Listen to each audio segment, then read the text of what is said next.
Okay, so welcome. Okay, so this podcast Thanks. is basically called the Meltdown, and it's something that I thought of while sitting in hospital.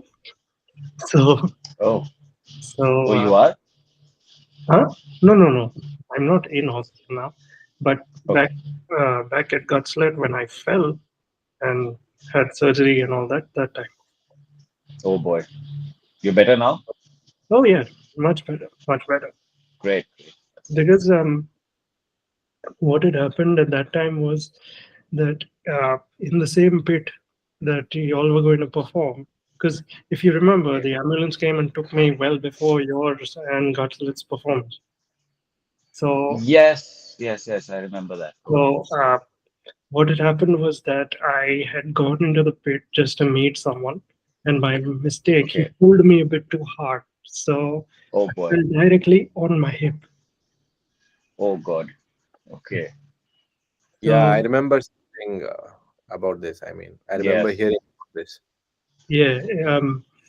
So what ended up happening was when the doctors saw how the hip bone had cracked, what had happened was Okay. instead of cracking right through, it cracked at an angle. Okay. So That's bad. yeah, but luckily surgery was done, everything was done, and now I have almost recovered. Almost recovered. Okay. Walking, driving, all of that is normal now. Okay. That's good to know. Yeah. That's good. You're back in action. Yes. Okay. So Right. Thing is, you made a podcast out of it, so that's good. I Yeah. needed something to do. Couldn't just sit at home. Needed something to do, and this was like Right. one outlet I wanted to Of explore for course. a long time. So, because I Right. mean, for me, like metal has always been something important, you know. So I wanted to give back. Yeah. Yeah, you're on the right path, man. It's good. Yeah, Great. yeah. So I wanted to just start with like how long has the band been formed? You know, influences, things like that.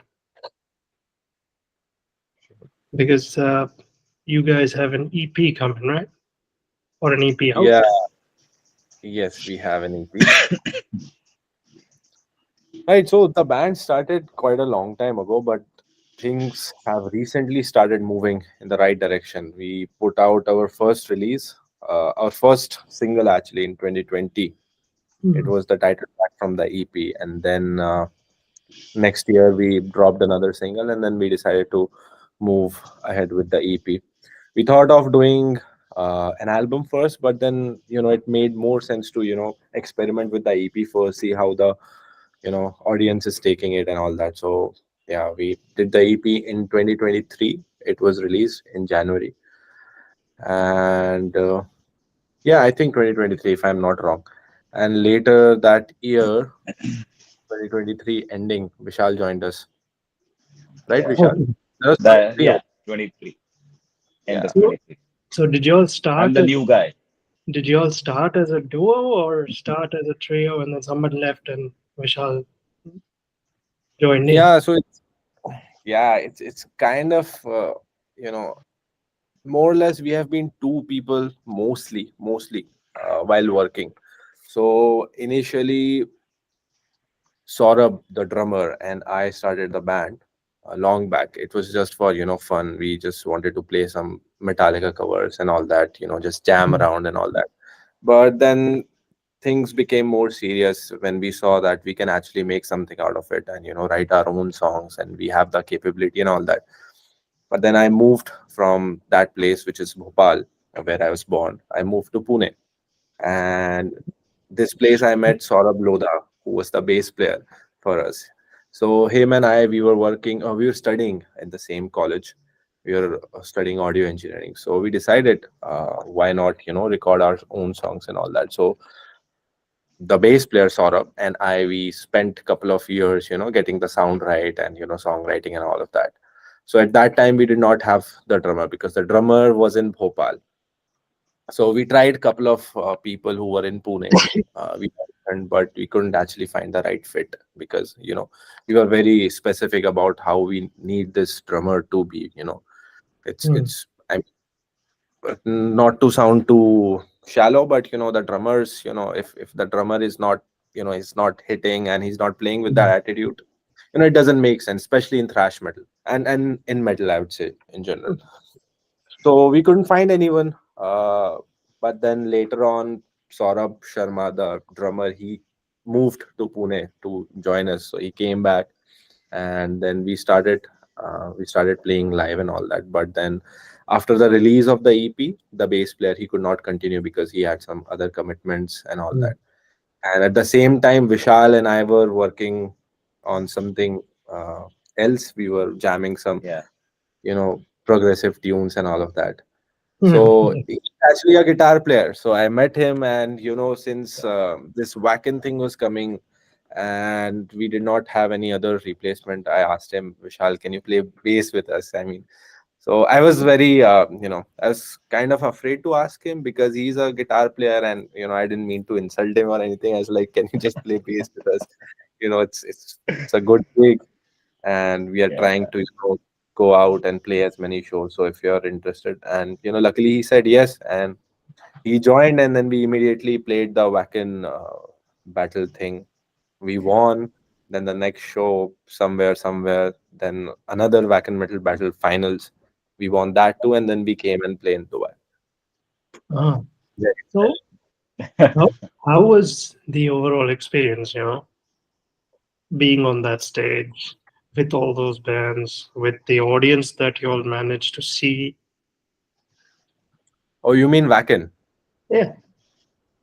It was amazing. I mean, ever since we were kids, at least Yeah. when I was a kid, I used to see all these videos from bands playing at Wacken and all of that.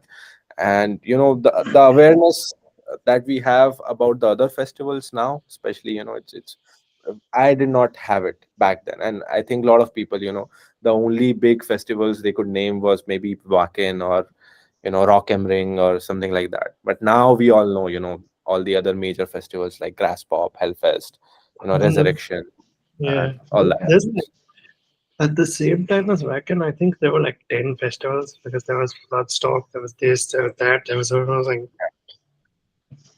I mean, I saw the Yeah, footage. It's like, I don't know which one this is, but okay. yeah.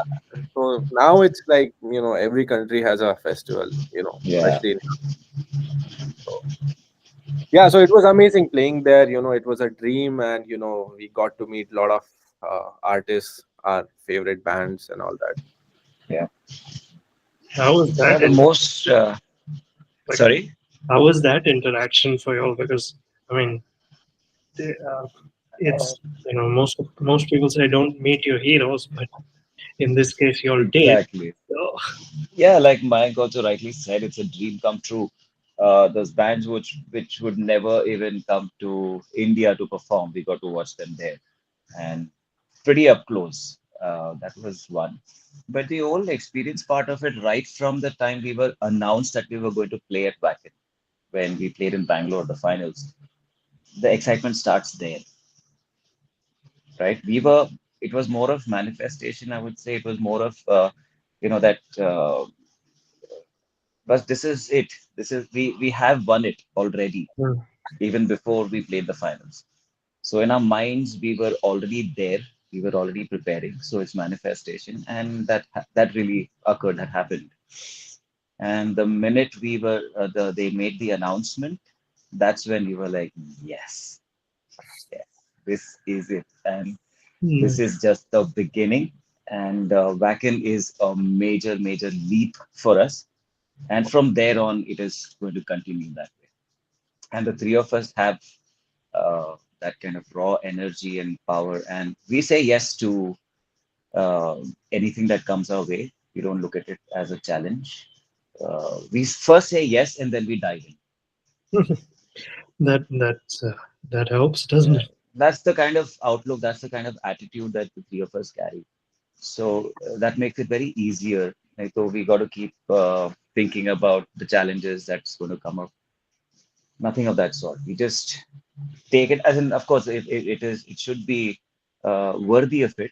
If Mm. there are any gigs coming up, we of course do that analysis, and then we just jump in.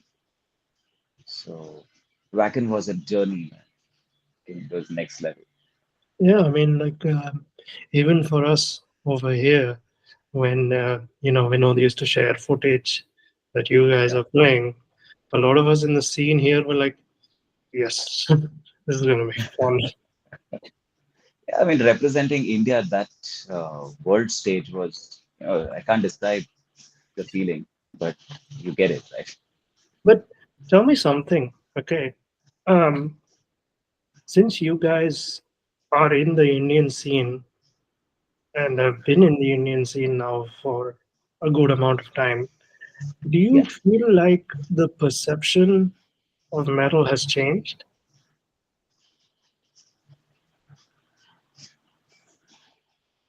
Mm, Perception.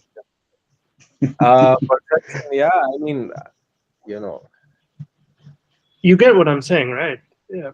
yeah, I Like, yeah, mean, the general perception of metal in India, that's what you're saying, right? yes. yeah, I would say metal is still pretty underground. Uh, there are a lot of people who know about the genre, but then, the involvement of people, I would say, is still pretty underground. We have big bands for sure, and the biggest band of all is obviously Bloody Wood, right? And I mean, they have made to a level which is, you can't even call that underground. They're viral. They're everywhere. You know. yeah, But then apart from that, there are a lot of bands, but still, I would say, it is at a level which is, quite underground. There are bands breaking through who are going, doing tours and who are getting the global recognition. And rightly so, they deserve it because they have been doing that for a while. You know, bands like Cryptos and Gutslit is doing tours. And even now Chaos has announced a tour, and Yes. so we are also kind of following the same thing. Let's see if we can continue this journey of the metal which has been going, because a lot of bands have come and gone because it's not very easy to sustain a metal lifestyle in yeah. India. Very expensive. Yeah, that And Yes. yeah, I've heard so that. pretty When I it sat is down with the Dutchlet guys, they told me the same thing. Yeah. It's it is quite it is taxing. expensive. It is. I But mean, that's the I thing about, see bands who are doing full-time music. I mean, yeah, I don't know many people who are doing just music full-time and in metal. I mean, obviously in other genres there are people like that. There are musicians who are doing, but in metal who are just doing metal doesn't happen in India. Maybe Bloodywood, but I don't know. I think all the other bands, they have some sort of Nine to work, five. Yeah. 9 to 5, freelance things. They yeah, are artists or whatever, or they're playing some dance gigs. They are doing studio yeah, recordings and all. So yeah, Makes sense. Mm. No, because when I sat down with the Gutslit guys, they told me the same thing. They're like, we do yeah, 9 to 5s as well. And I was like, how do you balance this? Like, hmm. yeah, But no, the reason why I asked about what the perception of metal is in India is because whenever I go, at least, uh, I always felt like there was a certain stereotype associated with it. So okay. has that changed or is it still the same? what That's, do you mean by stereotype? Can you explain it? I mean, like, how do I put this? Because some of the things I've been told are quite like derogatory in some sense, you know? Like, I Okay. remember there are people who have told me that, metal isn't music, it's meant for animals, things like that.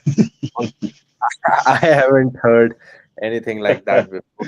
I I I, Oh, I stay away from people like those anyway. Yeah. So no, for me, one of the reasons, like, I actually show people a lot of metal is to break that stereotype because yeah, there's so much more to it, and like Absolutely. All right. I I started in my early teens when I got into metal and shit. And it wasn't like I got into the soft, like classic rock and all of that. No, I went straight into the death metal. So starting there Yeah, and going to every other facet of metal, opens up your ears, yeah. which is not something many people would want to do. Yeah. Yeah. But The general, what do you call it? The general outlook.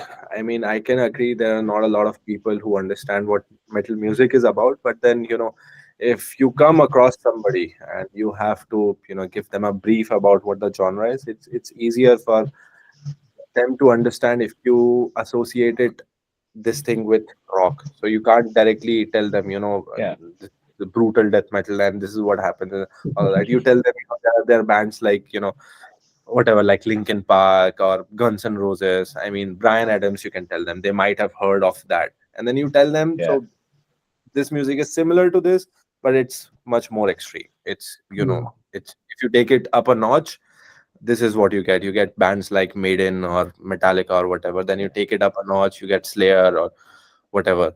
And then it goes on. It's a big, it's a rabbit hole.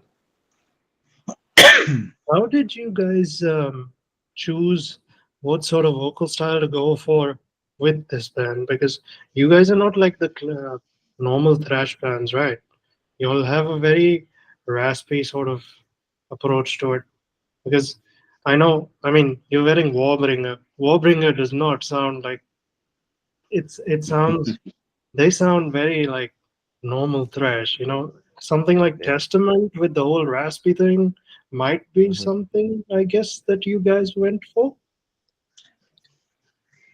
Okay, so it's a difficult question to answer, honestly. My early influences were not all thrash metal. Yeah, I loved thrash metal from the beginning, but I was more into, bands like Carcass, a little Hmm. bit of Overbury and all of that. So I had that influence as well. So when we first started, I was trying to go after that, that gritty, that, sort of fry scream kind of sound. Hmm. So that's how I first got, into the vocals. I wasn't a singer or anything. I was just trying to mimic the sound from these bands and all of that. But then while recording this EP, actually after recording the EP, I discovered that there is a better technique to execute vocals. And now if you come to any of our shows, my vocal technique has changed a lot. I mean, it's completely different than what I had recorded in the EP. And from for the next upcoming releases also, it's gonna be changed, because I'll tell you a funny incident. We were playing in Kochi, Hmm. I think in 2021 or 2, I'm not really sure. We were supposed to headline this, so I think that was our first show after the release of our some track or something like that. So they called us, they were like, can you headline? We were like, yeah, absolutely. So we three, Saurabh, the other Saurabh and I, we went there. We took a train. We did not have enough money to, fly there. So we took a train and all that. We were just having party and all that. We did the sound check. Sound check came out. The venue was packed with, three, 400 people. Packed as in jam packed. You cannot move around, you know. And I don't think there was air conditioning in that venue. It was Hmm. hot. It was hot as hell. Yeah. Everyone was sweating. You could smell the sweat, just as soon as you open the door, it's stinking of sweat. It's Yeah, very hot. reminds me of the And game booze. recently. So I don't know what time was that. I think maybe it was January or so. Even then, it was quite hot. So yeah, whatever. Everything happened. Every band played. They all killed it, and people are going crazy. 300-400 people. There is not a place to even move your feet around or whatever. But people are going crazy. They're headbanging. They're moshing. They're going crazy. It is packed. And now it's our time to take the stage. We go to the stage, start playing first song. As soon as the vocals come in, my throat is completely dried. It's dried. It's not like I had, if I had anything to drink or anything, nothing like that. I was normal. I had a good, whatever meal or whatever prior to the show. But as soon as I started singing, my throat went completely dry, and there wasn't enough volume coming from, that technique Mm, which I was understood. trying to do, price cream. It was very difficult for me to, get it. So while doing the song, I thought, fuck it, I'm gonna just bark. So I let go of that technique. I was like, I don't give a fuck about this technique. I just need people to hear what I'm saying at least, right? Because in this way, I cannot, they can't, You even can't I can't, project. I couldn't, yeah. So I was like, fuck it, I'm gonna bark. So I started doing that, and later on, obviously, there were people who were talking, oh, you sound very different than the recordings and all that. So I told them this is what happened, and then I actually liked that vocal style. So I've been continuing that style and working on that and improving it. And now I have found that sweet spot where I'm not singing but I'm not screaming at the same time. So this is sort of like that barky thrash metal vocals, if you would. No, no.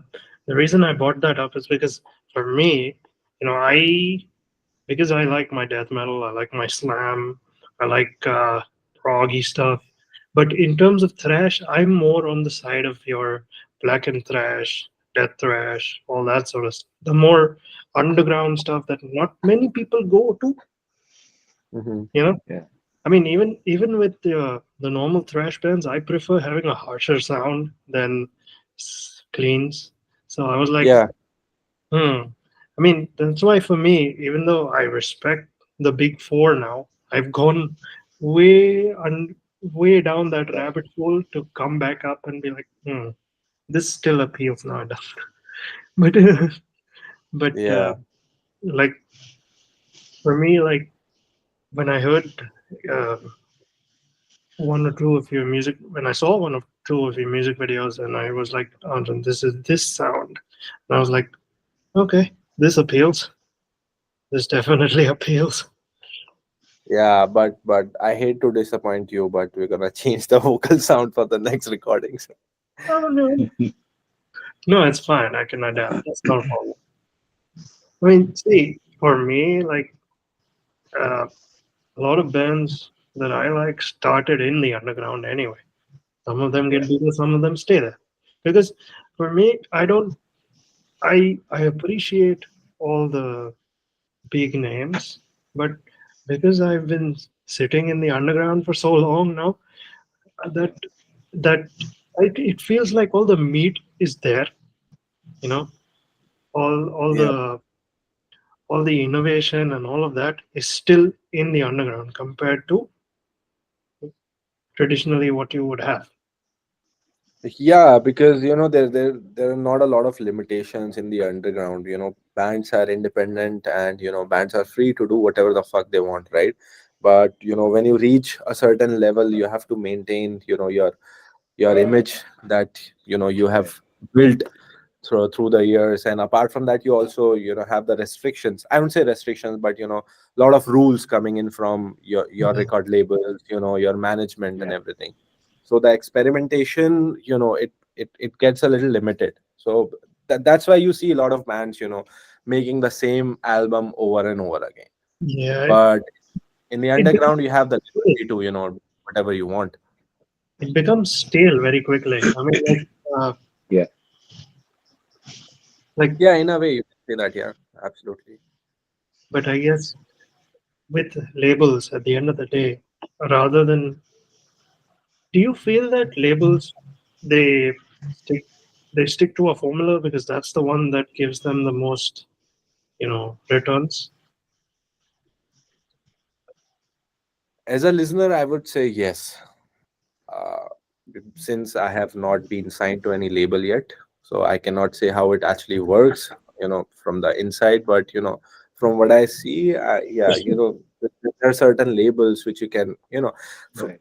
take the example of Nuclear Blast. Nuclear Blast. You can tell any band that has been, signed with Nuclear Blast. You can just listen to that, record or whatever, or any song. can tell it is, Nuclear Blast. I'll give you a very good example. If you have heard this band called Suicidal Angels, Yeah, of course.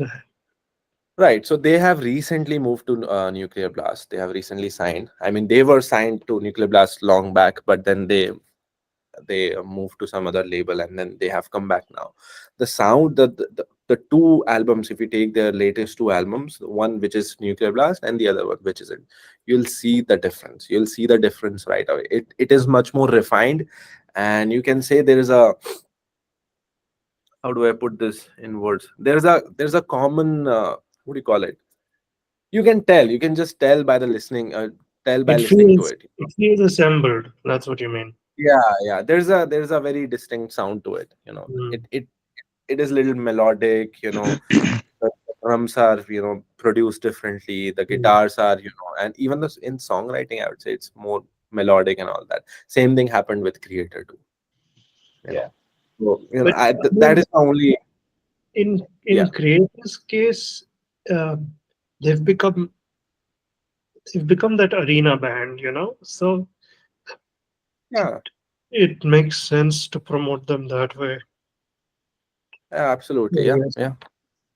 And plus, all these big labels like your Napalm and Nuclear Blast, all of Yeah. them, they have certain rosters, right? So I guess they Yeah. know exactly how they want to promote each band on the roster. Absolutely. Like, And for example, like even if you take like your Unique Leader, yeah, Unique Leader is primarily death metal and core and all of that. But those guys, every time they sign a band, they have this thing where one single has to come out right after. And I'm like, "But- Yeah. but okay." I mean, label people, they are the professionals and they have been in the industry. So they know how it works. And, if it works, why fuck with it? Right. They know the formula and it works, which is good. So only Mayank has been talking. You can say something. Of course. I mean, yeah, yeah. The right time. No, but so I mean, I know your influences are from death metal, but what are his? Me, Yes. thrash all the way. Thrash. It's Okay. been thrash. I started off at a very early age. My introduction to thrash was Slayer, directly Hallowed Point. That was the first track that I heard. My mind was fucking blown. I said, I'm buying this album right away. And those times we used to get audio cassettes. So Slayer, I bought one. I think I bought Seasons. I bought South of Heaven, and I think I bought Show No Mercy all at once. Oh, And I nice. kept listening to those three albums back to back, and I was like so heavily into it. But just about a few months ago, I was introduced to Metallica. Like I said, I was in my early teens. So Metallica and Slayer still, I mean, as on today, are my most favorite bands. I grew up listening to those sounds and they're etched into my fucking brain. It's not going anywhere. Trust me, that's how a So lot of people Slayer and feel. Metallica they've laid the foundation. And after that I did move to other bands, but came back to these two. I went to Megadeth, Pantera, of course that's not thrash, but still tried to explore here and there. It But sort of is. It sort of is. I mean, uh, yeah, but I mean the sound wise is totally, it's not like your so the speed, the kind of riffings, Mr. James Hetfield, Papa Het, has always been right here. Most of my guitar playing comes from there. The influence comes from there. Uh, those fast riffs, like Mike also mentioned. I'm more of a rhythm guitarist. So uh, all of Kill 'Em all of most of Ride the Lightning and Master of Puppets, back to back, I started covering them all, started learning. And back in those days, again, there was no YouTube and those cover what videos were not there. So it's all by listening and trying to play, pause, figure out on the guitar, that kind of. So it's more of self-taught, and it's that I think that's how I liked to learn more and more and more and more. I got deeper into it. So yeah, It's That's how it all interesting. began. It's interesting that you mentioned Kill 'Em All because not a lot of people Oh do. yeah. Like Um, most people, everything has to have a beginning, right? So, yeah. I mean, they put in so much of effort. I'm sure they must have gone through a lot of those broke days with a lot of hard work. They put out an album. So, got to give it to them. I mean, I remember when I heard Kill 'Em All the first time. I heard Motor Breath, and I was like, Oh "Oh, yes. they can do this too." No, because like, for me, Yeah. when I started with Yeah. Metallica, the awkward part is I actually started with Garage Inc. and then I went. Okay. So I was like, Oh, okay. "Wait, Yes. this is a cover? I didn't know this was a cover." Okay, let's No, get also, I it. was blown away by Cliff Burton's Anastasia. I said, a man on bass cannot do this, possibly cannot do this. And he did it. So that was the highlight of that album. I said, there's Yes. no end. Bass is not just, sitting behind and playing those root notes. I mean, I a mean, bassist can also be a solo yeah, instrument. and to be fair, it actually showed true potential of bass. That one song did Absolutely. Yes, because it. like now you know bass is with the way production is and things like that. Bass is often drowned out, and most people Right. only tend to appreciate good bass in say Tech Death or something like that, Yeah. where you can actually make it out. Otherwise, they're like can't hear. True, true. Yeah, we But get that a yeah, lot. yeah. But not in this case, not in this case, Kasck, because it is three of us, and bass is also quite prominent. But Uh, tell me something. Since you're primarily guitar, how easy is the yeah. switch? Off and on, I did play bass for my other bands, and we used to cover a lot of other classic rock and things like that. So I've always been, I was used to playing basic bass again. But this is the only opportunity that I got with Kasck where um, I had to put in a lot of work because there's no second guitar where I can hide behind, Mm. still in the face. So I had to put in some equal effort to match up to our man, Mayank there. So And but yeah, since I didn't get to see you all play, I just wanted to ask: you use fingers or you use pick? I use a pick. Newstead, Makes all sense. Newstead. Makes sense. No, that's why. But And Lemmy, of course. I mean, there are these prominent bass guitarists who. Okay, 100%. Steve Harris is one. I mean, he is great with the finger picking, but Newstead and Lemmy are very, very influential. Yeah. I mean, for me, I like Steve DiGiorgio also because he's primarily fingers. But Yeah, like Yeah. now that I've grown more to the extreme version of thrash, I right. like my fretless stuff and things like that. Oh yeah, yes. I mean, like for me, I was actually listening to. Have you guys heard of Mayhemic? No, I haven't. So No. they're black in thrash, and that guy's bass is fretless, so Okay. Oh, it's got that wow. very noodly sound, you know. Yeah, yeah. So yeah. The one thing I wanted to ask you guys also is like so when you all started, yeah, when you all started playing thrash at that time, how do I put this? So at that time, from the covers, yeah, when you all started, because obviously you all started with covers. How was the reception from then? Did you all play in front of maybe small crowds at that time and then go on? So the funny thing is, we didn't actually play covers anywhere live. I mean, we started as a cover band. We didn't start and we didn't think let's make a cover band or anything. It's just that we were kids and we were just excited to play those tunes that we heard, the other day on YouTube or wherever, right? So yeah, we tried jamming some Metallica, some Slayer, whatever. But our first show, for our first show that we were playing, it's long back, you know, around 8 years or so. I'm not even sure what the time was. So we just, you know, switched to playing originals. We're like, why the fuck not? Let's create something of our own. I remember I came up with a riff. You know, it's the song is not released yet, but you know, I came up with a riff and I liked it so much, and I was heavily, influenced by Slayer at that time. A friend of mine had just shown me, you know, this what do you call it, South of Heaven, and I was just playing those riffs, you know, here and there, and then, you know, combining that with a little bit of Carcass influence. I wasn't, you know, a very good guitar player. I wouldn't say I am. I still am, but whatever.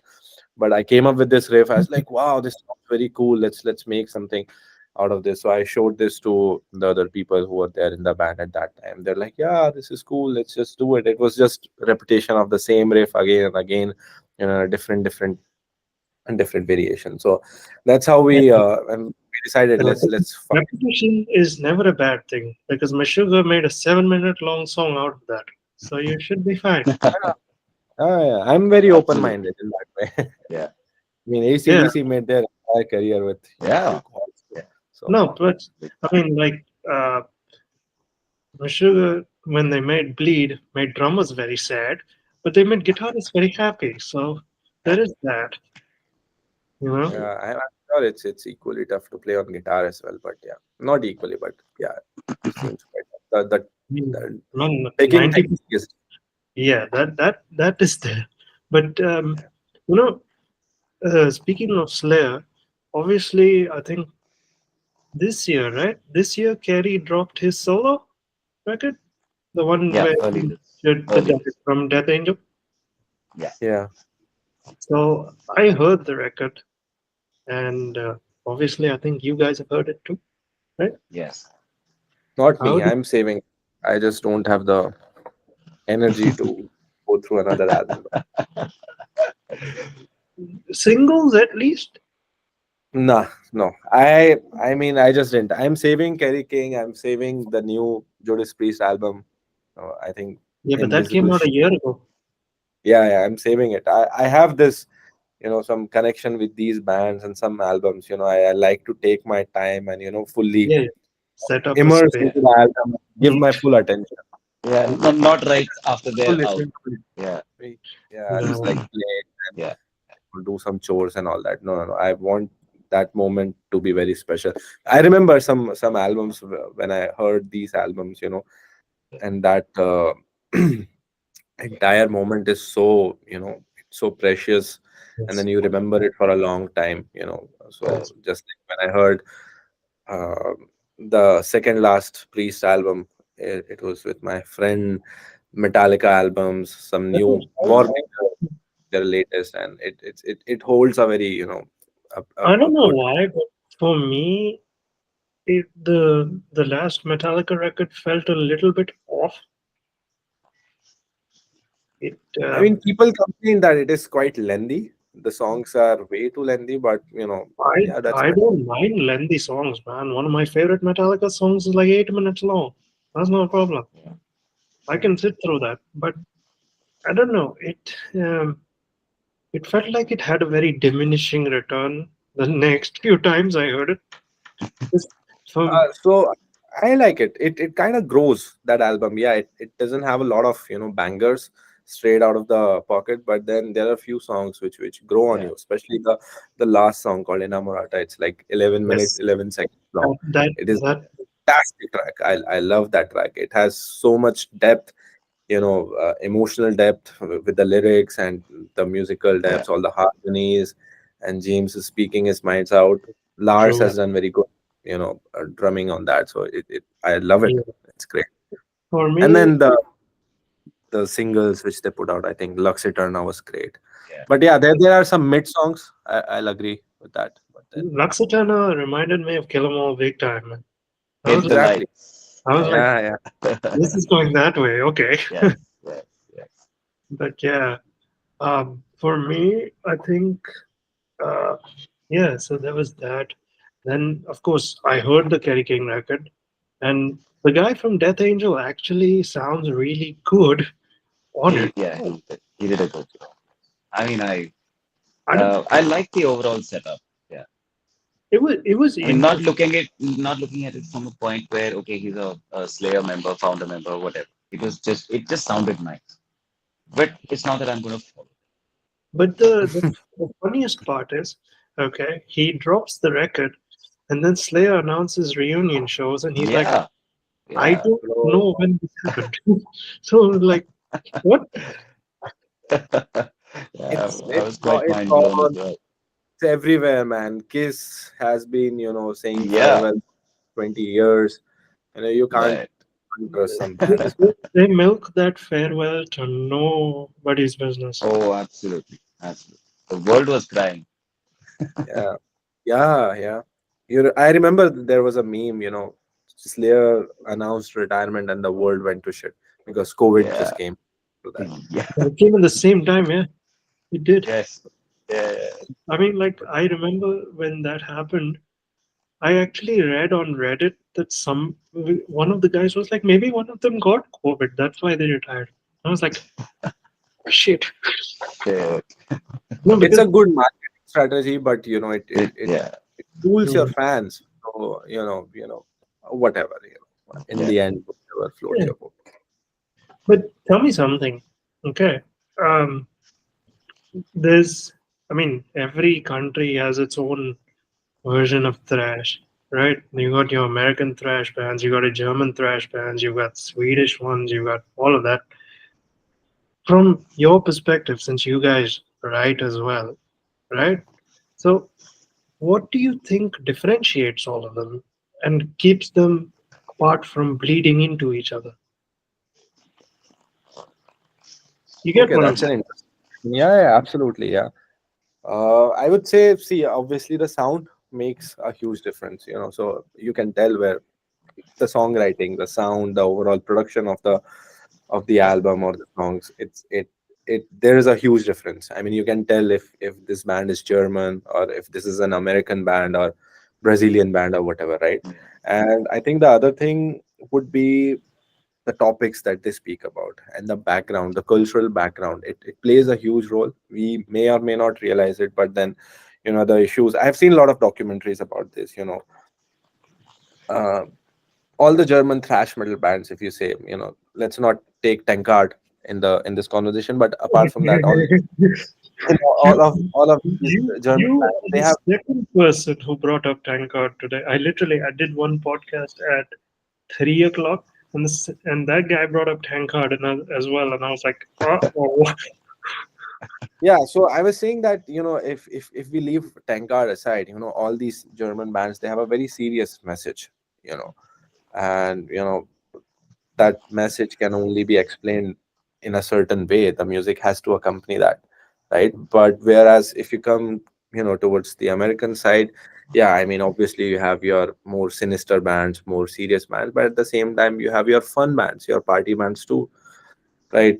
Let's say Anthrax. I mean, you won't think, I mean, yeah, they are talking about issues and all of that, but then it's more of a fun band. You have your Pizza Thrash and all of that. You have Municipal Waste, you have Iron Reagan and all of that, who are talking more about Iron Reagan partying. is underrated as Pizza. all hell. Sorry. Iron Reagan is underrated. Man. Oh That's yeah, not it's a great band. that's not a name you hear very often. Yeah, Like, they're very good band. And so yeah, cultural background and the overall conditions that those people have, and it shows in their personalities, and that personality reflects on your music, definitely. mm, makes sense. Makes sense. No, because I was actually thinking about this because I mean every single year tons of bands pump out music, like in metal especially. And we're not just talking the the mainstream scene bands that pump out every month. Because if you think about it, um, every week at least, once Friday hits, you get maybe on a good weekend you might get like 6 or 7 mainstream releases, and then everything else that's coming out of the underground, which is like 12 underground releases, and you're like, how do how do I differentiate all of these? Yeah. How can you keep up? Yeah. No, and I mean that's a problem for me too because like at one point I was listening to like 4 records a day, Yeah. but No, then I can't. but then like what ended up happening was because of listening so much, everything would bleed into each other, and I wouldn't remember any of it. And I was like, shit, what did I hear? Exactly. Yeah. Exactly. That is why I refrain from listening to a lot of new music in a single day. I give it some time. Let that album work on me. Let it breathe a little Yeah, bit. Let me see what it is yeah, about. A couple of yeah. listen before. I started doing that after COVID hit. Before COVID hit, I used to go through albums like nobody's business, and then everybody was like, "Have you heard this? Yes. Have you heard this? Yes. Have you heard this? Yes." And then after COVID hit, I was like, "Okay, let's give it time." Because Yeah, usually, what used to happen was I used to sit in my car. I used to just sit down, relax, blast an album, finish it, get out, go to class, come back to the car, sit in there, blast another album, go to class. oh, So that's how it used to work. Now that I was working, what I used to do was because I used to be on the road. So depending on the mood, one day it'll be a thrash album, one day it'll be a death thrash album, one day a black metal album. Just depends on the mood. yeah, Would sit through it completely because, like for me, um, one of the things I do when I listen to any band, even controversial ones, is I always separate the art that is being made from the artist. I will not judge said artist based on a political statement or whatever that they're putting out. If the music is good, you get what I'm yeah, saying? Yeah. Yeah. Yeah. And I mean, I feel like that is something that is very important in this day and age, you know, right, with social media and everybody wanting to exercise their opinion. It's become a place yeah, where even for bands putting Yeah. The out. cancel. Yeah. Yeah, It yeah. yeah. So, I mean, how do you guys feel about that? Like, because obviously you guys are in the scene, you all read the news, and certain bands, thrash bands or otherwise, might not be putting up a positive image. Would you still support said band in terms of their music or completely turn off? mm. So, what do you think, Vishal? What do you think about this? Good Um, question, right? no, it's a little sensitive. We got to walk carefully because image is everything, thanks to social media. Uh, the good news doesn't get as much mileage as compared to the bad ones. You fuck up somewhere and it's out everywhere. So we got to tread very carefully. But at the same time, we are confident. I mean, we are a positive band. We have a positive aura about ourselves. No bad blood with anybody, or there's no reason for us to have a bad image. We're consistent. We try to be consistent as much as we can. And see, like I said, for us, it's more of internal than external. So we do the right thing, and it's going to give positive consequences. So we're not stressed about anything, but we make it a conscious effort to be positive and have a very positive uh, outlook overall because we feel positive from it, nothing to hide. Makes Yeah, sense. and the whole hypocrisy of this new age thing, that the cancel culture and everything, all of that. On the one hand, you're trying to embrace the individuality, but then if somebody's views and opinions are not matching with you, you're putting them down, you're canceling them or whatever, right? So there's a huge, loophole and this hypocrisy about this entire, this topic. So, I believe, and I think we all believe, and that's the way it should be, that, people are different individuals. you know. Yeah. They cannot and should not actually have the same opinions and thoughts just as you. Otherwise, then what makes them different, you know? I mean, and again, as long as you're not hurting anyone physically, Yeah. you're not stealing, or in general being a douchebag, you should be able to do, say, whatever the fuck comes in your mind. You should be, Yeah. you should be free to speak your mind anywhere. Yeah, right. That's right. Okay. Well, I've asked all the questions. So Great. um, I think what we can do is we can end because he needs to go to work, right? Are Yeah. you? Yeah. So Yeah. I don't want to take too much time, otherwise somebody's gonna get fired. So I don't want to do that. No, I hope they won't fire me. Yeah. They can't. But They can't. thank you so much for giving me your time. You know, Pleasure. Thank you for this having us, man. But Yeah, it yeah, was our pleasure.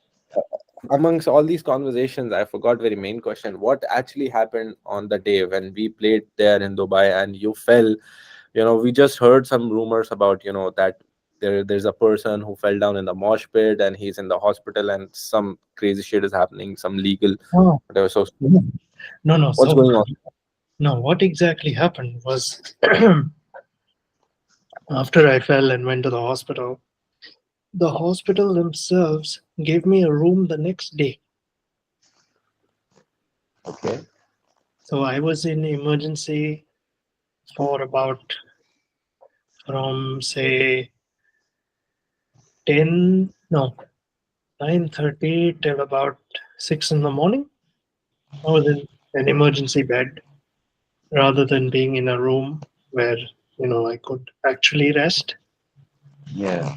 They were Oh, pumping me up because they were pumping me up with morphine to reduce the pain because the way the Wow. bone broke, I couldn't straighten my leg. It was bent the whole time. And Yeah. the day after I fell, one day after, they wanted to do surgery.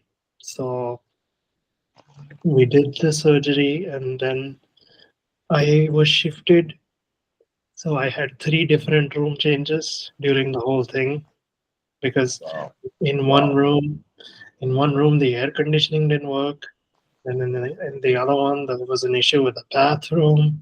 And then in the third one, it was the final one, which was okay. Yeah. So imagine you have Damn. people. I had people coming to see me, and I had to constantly update that no, it's this room now. Oh no, it's that room. Oh boy. And Must have no, been such a because even Vinod came to see me, and he brought your okay. T-shirt. Oh, thank you, by the way, for the T-shirt. It was uh, it was the you right got it. size. Yeah, yeah. It, no, but Must have been a nightmare for you. I can oh, imagine.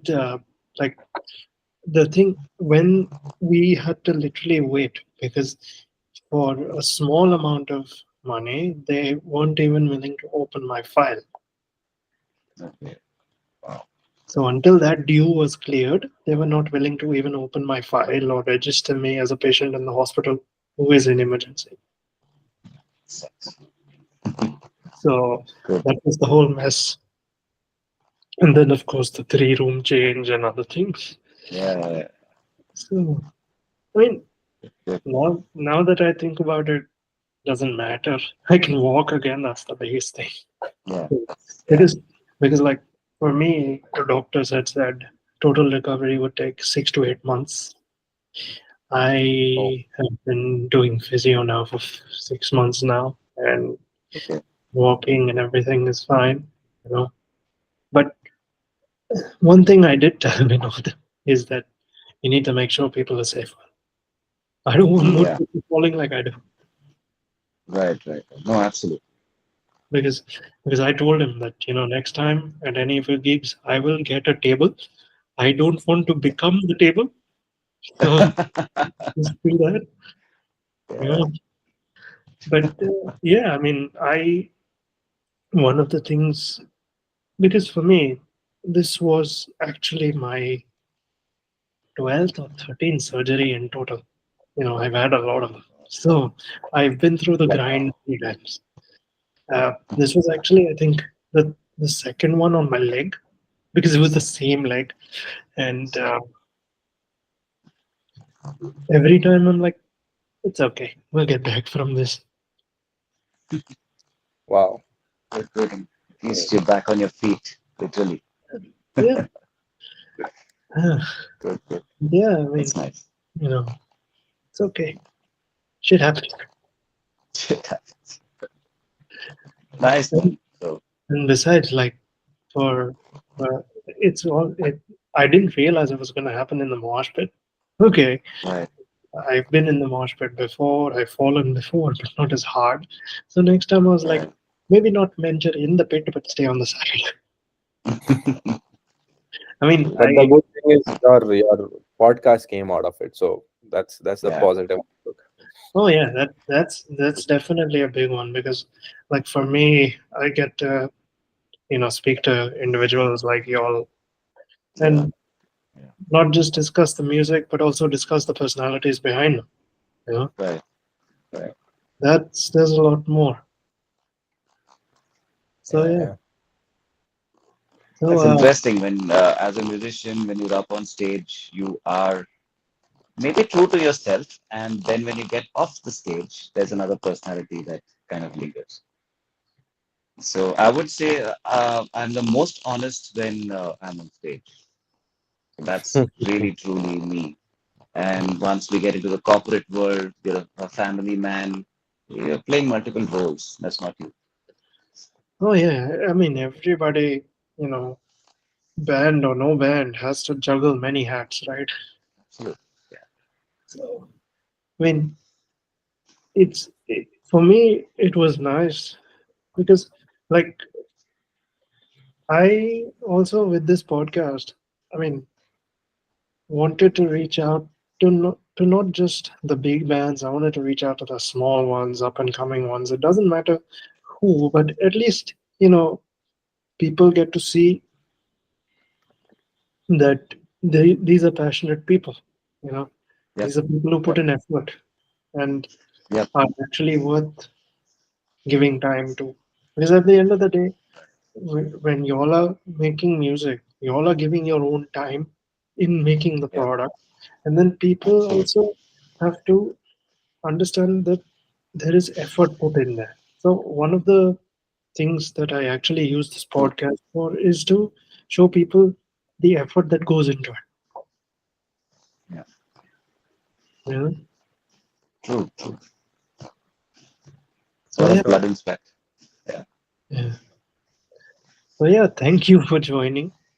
I will Yes. let you all get to work. Thanks a Thank you lot. so much. Yeah. My It was a pleasure. pleasure. Hopefully, when you'll drop new stuff, then we can sit down again. Yes. Definitely. Yeah, absolutely. All right. Yep. All right. Take care. Thanks so much for your time, man. Oh, my Yep. pleasure. My pleasure. My pleasure. Yes. See you. All right. Take See you, care. man. Bye. Oh, my fingers spread wider, but it's okay. Yeah. All right. Take care, you guys.